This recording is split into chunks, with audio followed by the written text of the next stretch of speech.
मुख्यमंत्री युवा कार्य प्रशिक्षण योजनेमध्ये आता जेही विद्यार्थी कार्यरत आहे, तर यामध्ये जे विद्यार्थी ITI केलेले आहे आणि कार्यरत असेल तर त्यांच्यासाठी आता आपले राज्याचे मंत्री लोढा सर यांनी एक वक्तव्य केलेलं आहे। तर यामध्ये आता जे विद्यार्थी आहे त्यांच्यासाठी आता आनंदाची बातमी असू शकते आणि त्यामध्ये कोणते वक्तव्य केलेलं आहे हे आपण या व्हिडिओमध्ये बघणार। तर व्हिडिओ शेवटपर्यंत बघा आणि मुख्यमंत्री युवा कार्य प्रशिक्षण योजनेबद्दल संपूर्ण अपडेट आपल्या YouTube चॅनलवर उपलब्ध करून देण्यात येत आहे। कुंभ के आयोजन में स्किल डेवलपमेंट का किस तरह का मौका देखते हैं आप, उसको इससे किस तरह से जोड़ पाते हैं?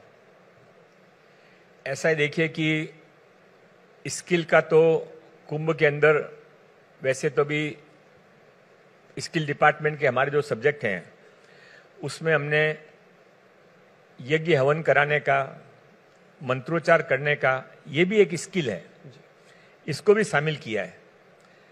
पर महाराष्ट्र का यदि सारी दुनिया के अंदर नाम होता है और नाम बढ़ता है जो है उससे, तो इसका नक्की फायदा महाराष्ट्र के अंदर इंडस्ट्रियलाइजेशन को और स्किल को मिलेगा। सच ये है कि अब कोई भी सरकार प्राइवेट इन्वेस्टमेंट के, प्राइवेट कंपनियों के इन्वॉल्वमेंट के बिना बहुत ज्यादा तेज गति से विकास नहीं कर सकती है। और इसके लिए हमने, जैसे हमारे पास में ITIs हैं, तो ITI मैंने इस बार माननीय देवेंद्र फडणवीस जी से रिक्वेस्ट करके उन्होंने मुझे अनुमति भी दी है कि हम ITI में प्राइवेट कंपनियों को ये कह रहे हैं कि हमारे पास में 350 ITI, आप आके एक एक ITI को लीजिए और वहां पर आप आपके हिसाब से हमारे बच्चों को सिखाइए और उनको जॉब भी दीजिए। तो स्किल डेवलपमेंट जब शहर का विकास होता है, जब स्टेट का विकास होता है, उसके बारे में लोगों को जानकारी मिलती है, तो वहां पर नए रोजगार के अवसर भी उपलब्ध होते हैं। स्किल डेवलपमेंट को पक्का फायदा मिलेगा।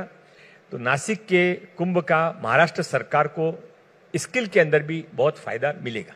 तर यामध्ये ITI केलेल्या विद्यार्थ्यांना फायदा होऊ शकतो, याबद्दल आताच आपण या व्हिडिओमध्ये बघितलं आहे। तर मुख्यमंत्री युवा कार्य प्रशिक्षण योजनेबद्दल जेही पुढील अपडेट येईल ती तुम्हाला आपल्या YouTube चॅनलवर उपलब्ध करून देण्यात येणार आहे। त्यासाठी आपल्या चॅनलला सबस्क्राइब करा व हा व्हिडिओ इतरांपर्यंत शेअर करा।